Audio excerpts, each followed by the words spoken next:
What's an Uncle Dev recommendation for a movie that has soul and meaning that you enjoy and is not super well known?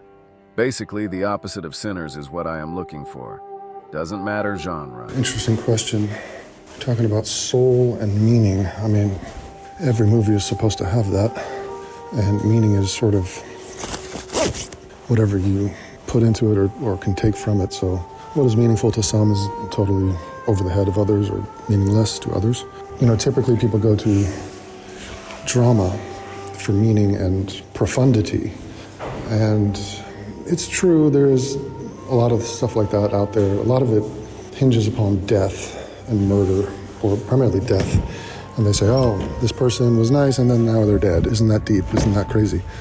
You know, I grant that that can be powerful, but it's so overplayed, it's kind of wild. There's other more subtle, more gentle movies. Here's one, for example, comes to mind, Remains of the Day. Remains of the Day. It's actually directed by an Asian dude, Japanese guy, I think. But it's a British film. It's Anthony Hopkins, Emma Thompson. And it's about a butler at like a manor during post-World War I. It's a rich guy that lives there. He's inviting over diplomats trying to figure out a way to appease the Nazis. This is weird. I'm in East Berlin currently. And it's a story about the remains of the day, what to do. Well, it's really a love story. It's a love story that never happens between this sort of guy, this butler, and Emma Thompson. And it's about him and his father, who's also was a servant and like a butler himself, but is now old. And it's quietly sort of tragic and very British. And yeah, it's a beautiful sort of tale of what could have been, or, you know, it's poignant, it's painful. So there's subtlety in that, and I appreciated it. Are you reading a racy book?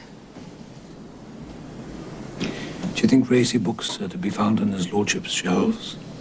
How would I know? What is it? Let me see it. Let me see your book.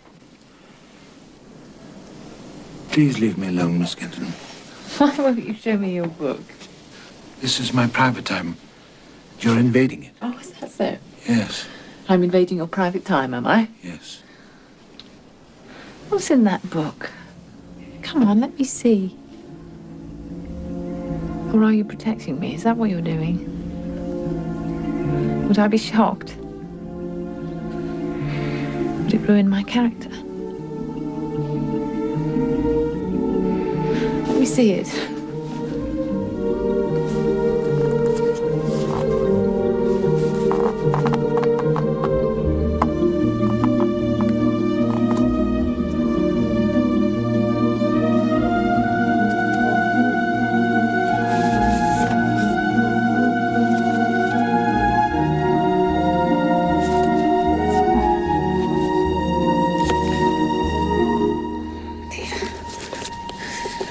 It's not scandalous at all.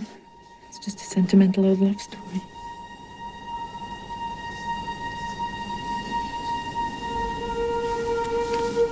Yes.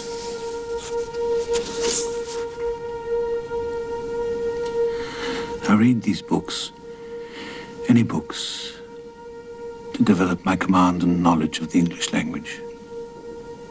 I read to further my education, Miss Kenton.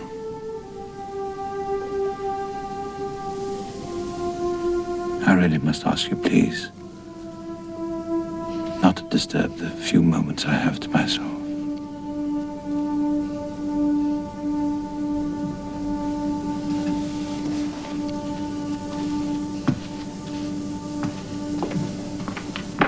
Two more come to mind. One, it's a nice little Western from Kevin Costner. Before he got into his uber popular streaming series, did a movie called Open Range with, who's that actor? I always forget his name. Holy shit. Super famous. Fuck, from The Godfather. Anyway, they're out there, they're ranchers, they're sort of taking cattle from one place to another, and they run into some trouble. I think one of their cowboys sort of goes to town and gets beaten up and or killed. I think something like that. And then they're like, what the fuck? They roll up into town and they're like, this ain't cool. The man's got a right to protect his property and his life, and we ain't letting no rancher or his lawman take either. It's a simple story. It's about revenge. It's about honor. And it's Kevin Costner. You know, they're like, all right, we gotta go to war here. Like, they're not just gonna kill our friend. And very manly, very sort of, all these Westerns, they strip it down to bravery, valor, things that can be commended on screen. I see the marshal ain't with you. You won't find it so funny when you're all shot the hell and dying.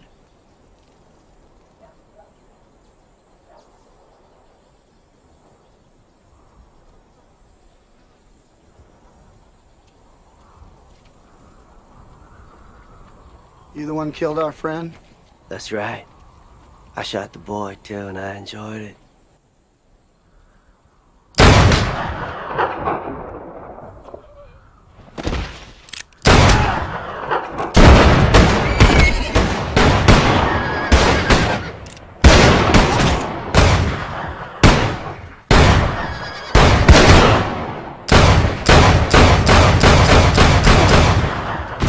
There's a love story in the mix, which is nice, and it's very sweet and beautiful. Just a good Western movie. Love that. And then there's a movie that is basically makes me cry every time I watch it. Incredibly powerful.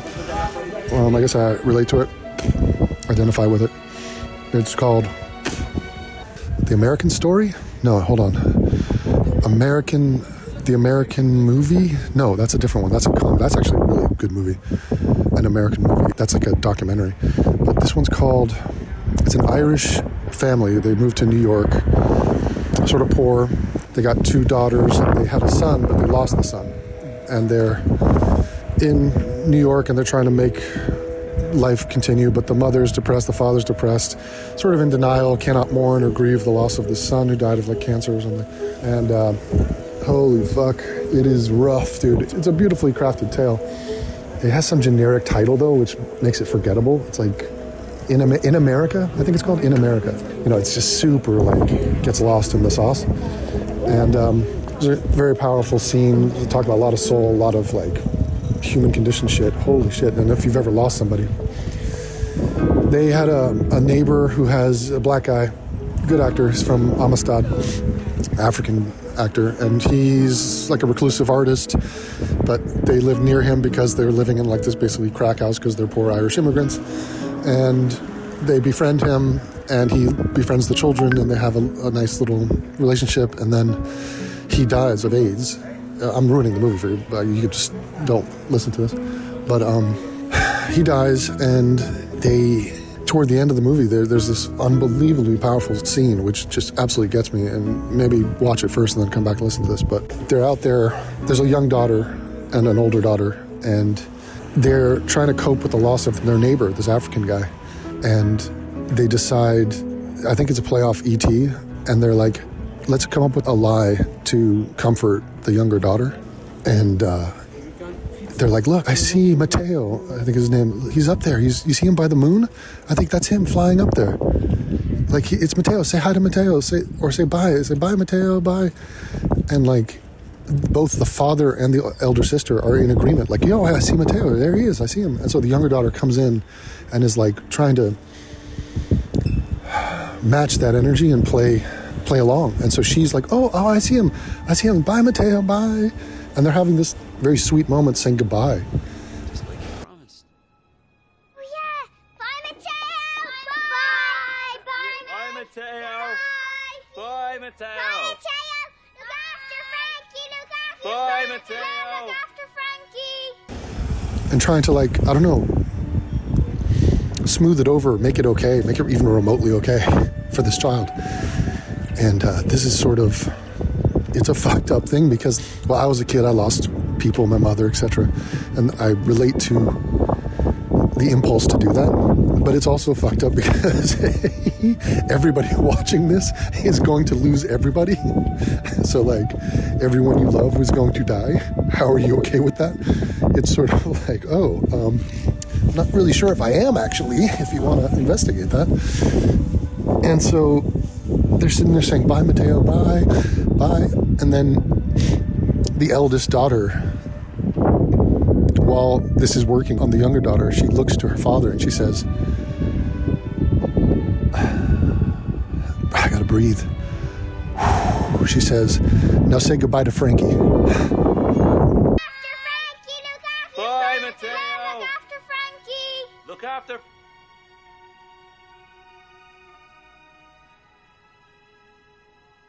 And then I asked for my third wish. Say goodbye to Frankie, Dad. What? And Frankie's the name of the son that he had lost. And he's taken off guard. Beautiful performance by this Irish actor. Also, he played a very funny role in Hot Fuzz. Incredible movie. Very funny British movie. A lot of heart and soul in that, too. And he's like, what? Well, say goodbye to Frankie. What? Say goodbye to Frankie.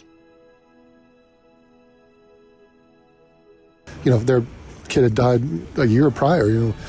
But she says, the eldest daughter is like looking dead at him, like dead serious, like, say goodbye to Frankie. You have to let him go. And the guy is overcome. He starts hyperventilating a little bit, just sort of realizes that he just can't say goodbye. He never did, never could. For him to say goodbye or to be okay with the loss of his son would be to accept it or to agree with it in some way, like to cease denying it, to actually face it. And it's like an impossible thing. And so he starts crying, and it's just a powerful, I don't even know if I've seen something that powerful in a movie ever. And so it's not famous. It's not like, I mean, the people that know, and you find a clip of that on YouTube, you'll see the comments. People are like, holy shit, this fucking wrecked me. But it's just unbelievable. Like the guy, because it's about loss, it's about death, it's about love, it's about life. I mean, it's literally applicable to everybody, and so beautifully told in this way. So, yeah, I would recommend it for sure. Say goodbye to Frankie, Dad. What? Say goodbye to Frankie.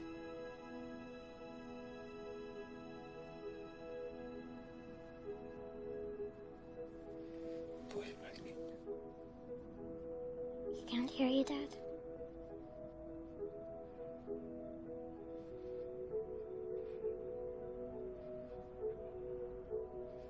Bye, Frankie.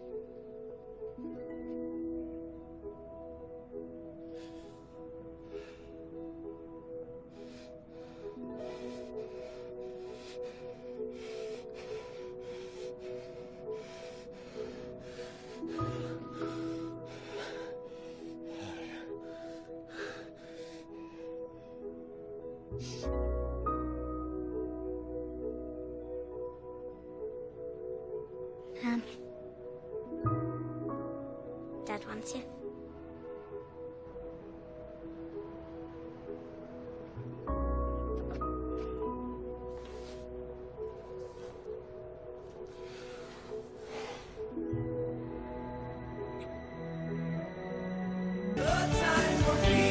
Dad, can we stay here all day?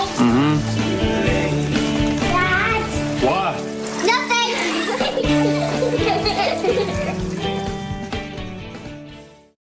Cleanse your timeline and join the flying monkeys.